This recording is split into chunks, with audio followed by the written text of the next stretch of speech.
Salut à tous. Alors aujourd'hui on va parler d'un domaine qui m'est assez cher en intelligence artificielle et qui est devenu de plus en plus important ces dernières années, l'apprentissage par renforcement. Apprentissage par renforcement ou reinforcement learning, hein, voilà, reinforcement learning c'est en anglais. Alors, qu'est-ce que le reinforcement learning du coup? Imaginez un environnement, voilà, un lieu, du coup cet endroit c'est un environnement, hein, c'est plutôt évident puisque bah, voilà, c'est un endroit, c'est un lieu.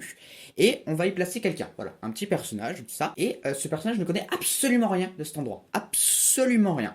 Et le truc, c'est que, eh ben, il va pouvoir faire des actions. Ce qui est plutôt évident. Si vous, par exemple, vous êtes dans un parc, ben, vous pouvez vous déplacer, vous pouvez marcher, vous pouvez vous asseoir, vous pouvez aller sur un banc, vous pouvez aller jeter de la nourriture aux pigeons, enfin, vous pouvez faire plusieurs actions. Et ces actions, ça va amener à des états. Ouais, si vous essayez par exemple sur un banc, ben, vous êtes assis sur un banc. C'est con, mais voilà, c'est une action amène à un état. Et bah, ce personnage, dans cet environnement, bah, ça va être pareil. Ce personnage, on va l'appeler d'ailleurs un agent. Et cet agent, il va avoir pour but de faire quelque chose. Comment va-t-il faire pour faire quelque chose? Bah, il va faire des actions qui vont l'amener à des états. Et selon les actions qu'il va prendre, il va avoir des récompenses positives ou négatives. Et du coup, on va pouvoir l'amener à faire quelque chose alors qu'il ne connaissait absolument rien du tout de ce qu'il devait faire, ni de l'environnement. Et du coup, c'est ça qui est assez cool de l'apprentissage par renforcement, c'est que juste par un système de récompense, notre personnage, ou notre agent, parce que ça s'appelle comme ça, un agent, va réussir à faire quelque chose. Par exemple, si on place un agent dans un environnement où le but est qu'il court et qu'il évite des obstacles, eh ben, on va lui mettre des récompenses positives quand il va faire des actions du genre courir ou éviter des obstacles, c'est-à-dire par exemple sauter ou glisser. Par contre, s'il ne court pas ou s'il se prend des obstacles dans la gueule, eh ben on va lui mettre des récompenses négatives. Et s'il crève, on va lui mettre des récompenses encore plus négatives. Et du coup, c'est ça, le apprentissage par renforcement, c'est mettre un agent dans un environnement qui va apprendre à faire quelque chose basé sur un système de récompenses sans rien connaître à la base. Ce qui est du coup assez ouf. Le premier truc déjà qui est bien, c'est qu'on n'a pas besoin de données.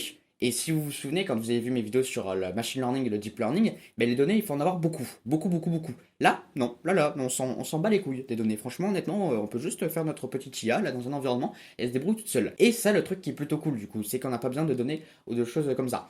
Bon, évidemment, si c'était si simple, on ferait que ça. On ferait que ça. Le problème, c'est que bah, y a des cas, en fait, on ne peut pas l'appliquer comme ça, le reinforcement learning. Le truc, c'est que, bah, par exemple, si notre agent ne connaît rien à la base, comment il fait en fait pour avoir les actions, en fait, pour connaître les actions? En fait, le truc, c'est que il va passer par, il va avoir deux grands, comment on pourrait dire, deux grands temps, si je peux dire. C'est-à-dire que il va faire, selon les moments de l'exploration, selon d'autres moments de l'exploitation. L'exploration, bah, qu'est-ce qu'il va faire en fait? C'est-à-dire qu'il va tester des actions, en fait, il va essayer de découvrir de nouvelles actions. Il va pas tester, il va plutôt découvrir de nouvelles actions. Donc en cherchant, c'est un peu comme un bébé, par exemple, quand il est dans sa chambre, il va par exemple tester des jouets, les mettre dans la bouche pour voir si on peut manger de ça, enfin si on peut les manger. Et du coup, bah, ça va être de l'exploration. Et bah là, ça va être pareil pour notre agent. Du coup, il va tester des actions, il va essayer de trouver des actions et ensuite il va les tester.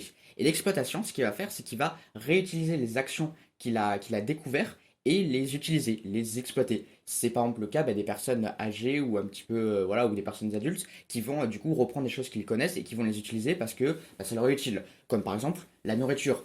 On sait que la nourriture, quand on a pris des pâtes ou des légumes ou des fruits, on sait que bah, c'est utile pour nous, quoi. C'est bon pour notre santé. Donc du coup, on va les réutiliser. On va réutiliser cette découverte. Du coup, on va faire de l'exploitation. Mais là, ça va être pareil pour notre agent. Il va avoir des phases d'exploration et d'exploitation. Bon, le truc, c'est que déjà, on a un premier problème, c'est que bah, au début, il va falloir faire de l'exploration, beaucoup d'exploration, parce qu'il connaît rien, donc ça sert à rien de faire de l'exploitation. Mais le truc, c'est que bah, à un moment, il va falloir réduire la durée d'exploration pour passer plutôt à de l'exploitation. Et le truc, c'est que il faut faire attention à ne pas diminuer trop vite la phase d'exploration, parce que sinon, il risque de ne pas avoir découvert assez de choses, et il risque d'exploiter des choses qui sont pas optimales en fait, ou elles le sont, mais pas suffisamment. Et le truc, ben voilà, c'est ça, il faut faire attention. Et il faut pas non plus rester trop longtemps dans la phase d'exploration, parce que sinon il va tout le temps essayer de découvrir de nouvelles choses, et au final il va stagner. Et du coup là, ça nous amène à un autre problème sur stagner, c'est-à-dire qu'à un moment ou un autre, il risque de stagner. Et ça risque d'être fait plusieurs fois. Donc du coup, à un moment, il peut arriver à stagner parce qu'il ben, il répète toujours les mêmes actions, tout ça, parce que ben, au début ça commence un peu de manière aléatoire, et du coup ça peut, ben, il y a une probabilité que ça amène à quelque chose où au final ben, il teste toujours les mêmes choses, et il n'avance pas dans la résolution du problème ou dans ce qu'on lui demande de faire. Et du coup, ben, il va falloir recommencer la session, c'est-à-dire qu'on réinitialise notre environnement, on remet notre agent à la base, en fait, en quelque sorte, en gardant toujours l'exploration et les exploitations qu'il a faites, et ensuite il recommence. Et du coup, bah, ça va être en quelque sorte une simulation. Quand on recommence, en fait, on repart à zéro, mais pas vraiment à zéro, c'est-à-dire qu'on enlève où était notre agent, là où on l'a laissé, et on le remet là où il commençait au départ, avec quand même les connaissances qu'il a eues en faisant de l'exploration et de l'exploitation. Donc ça c'est stocké quelque part. Et du coup, on va faire du coup plusieurs simulations, et ça peut prendre du temps, ça peut prendre pas mal de temps, et du coup c'est là aussi où réside la difficulté. Enfin, je sais pas si on peut vraiment appeler ça une difficulté, mais c'est long. Et le truc, c'est que le temps, on n'a pas que ça à faire, voilà. On est un peu tous des Parisiens, donc on n'a pas que ça à faire, on n'a pas trop le temps non plus, mais ça prend du temps, donc c'est un autre problème en plus de l'exploration et de l'exploitation. Bon, et aussi, un autre problème, c'est l'environnement. Ça peut paraître con, mais le truc c'est que l'environnement, il faut bien le mettre en place, parce que il faut savoir quelles actions on va pouvoir laisser faire à notre agent, et dans quels états il va pouvoir être amené. Et ça, on peut pas non plus le faire n'importe comment. Il faut qu'il y ait une certaine logique, si je puis dire. C'est-à-dire que voilà, il peut enchaîner des états sans réel problème, parce que s'il reste bloqué un état, du coup, ça va nous faire perdre du temps, parce qu'il va falloir redémarrer la simulation, parce qu'il va être bloqué, il va stagner sinon. Et il faut faire attention aussi aux récompenses, quoi. C'est pas parce que, si on reprend notre exemple de notre agent qui essaye d'éviter des obstacles et qui court, c'est pas parce qu'on va lui mettre des récompenses super mauvaises quand il va se prendre un obstacle dans la gueule que forcément il va être meilleur. Donc il va falloir faire attention à ça. Et après, le truc, c'est qu'il va falloir réussir aussi à trouver la meilleure action, l'action la plus optimale, celle qui va rapporter le plus de récompenses. Mais après, il faut voir aussi qu'est-ce que ça va coûter en fait. Parce que peut-être que pour obtenir la meilleure action, il va peut-être falloir faire des sacrifices. Mais du coup, est-ce que c'est si bien que ça?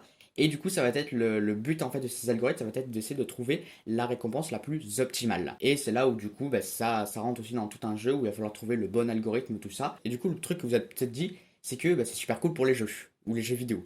Et oui, en effet, c'est super cool pour les jeux ou les jeux vidéo. On peut faire du reinforcement learning du coup pour le jeu d'échecs par exemple. On a notre environnement, hein, c'est le jeu, et voilà, il y a un joueur ennemi, et du coup, l'IA peut s'entraîner à du coup trouver les bons coups, tout ça. On peut faire ça aussi sur des jeux vidéo, c'est ce qu'on a fait plusieurs fois sur cette chaîne. Je vous ai déjà fait plusieurs vidéos de reinforcement learning sur cette chaîne. Bon, évidemment, c'était pas tout à fait du reinforcement learning, mais ça s'en rapprochait quand même un petit peu. Moi, c'était plus basé sur un algo génétique et un réseau de neurones, mais c'était plus ou moins du reinforcement learning en fait, en quelque sorte. Et ensuite, il y a plein d'autres gens aussi qui ont fait avec des jeux vidéo, parce que voilà, on a un environnement qui est riche, qui est beau, qui est établi aussi. Donc du coup, les actions qu'on peut faire, on les connaît déjà, tout ça. Donc par exemple, je sais pas, si on prend un jeu Space Invader, voilà, on va pouvoir tirer ou se déplacer. Voilà, nous avons nos actions, et ça va nous amener du coup à des états où on va être positionné dans un endroit du jeu, dans l'écran du jeu, et on va pouvoir aussi tirer, et du coup ça va nous amener soit à rien, puisque le laser en fait il aura tué personne, soit ça aura tué un ennemi. Et du coup voilà, ça nous aura amené à un bon état, et ça c'est cool du coup. Voilà, donc du coup, vous savez maintenant ce qu'est le reinforcement learning, hein. C'est un agent qui est dans un environnement qui apprend à faire quelque chose sans rien connaître à la base, en se basant juste sur un système de récompense. C'est du coup plutôt utile parce que nous n'avons pas besoin de données, tout ça. Mais après, du coup, le truc qui est un peu compliqué, c'est que ça prend du temps. Il faut réussir à bien mettre en place l'environnement. Et aussi, il faut réussir à trouver la meilleure action, l'action la plus optimale. Et tout ceci, c'est des difficultés, une fois de plus. Mais ça reste quand même le reinforcement learning, un milieu de l'IA, un domaine de l'IA qui est très intéressant, et qui a permis de faire pas mal ses preuves dans la recherche et dans d'autres domaines.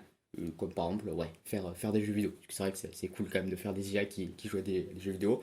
Non, c'est pas du tout mon cas. Voilà, sur ce, n'hésitez pas à liker la vidéo, n'hésitez pas à vous abonner aussi, n'hésitez pas à aller voir mes autres vidéos d'intelligence artificielle sur par exemple ce que est le machine learning, le deep learning, voir mes exemples d'IA que j'ai fait. J'ai fait des projets d'IA, c'était assez cool, et je vais en faire d'autres à l'avenir. Et je parle aussi d'autres trucs d'intelligence artificielle, comme par exemple les voitures autonomes, tout ça. Donc franchement, n'hésitez pas à vous abonner à la chaîne, n'hésitez pas à aller voir les autres vidéos d'IA. La vidéo a coupé pour le mot de la fin, désolé. Du coup, sur ce, portez-vous bien, et à une prochaine. Salut!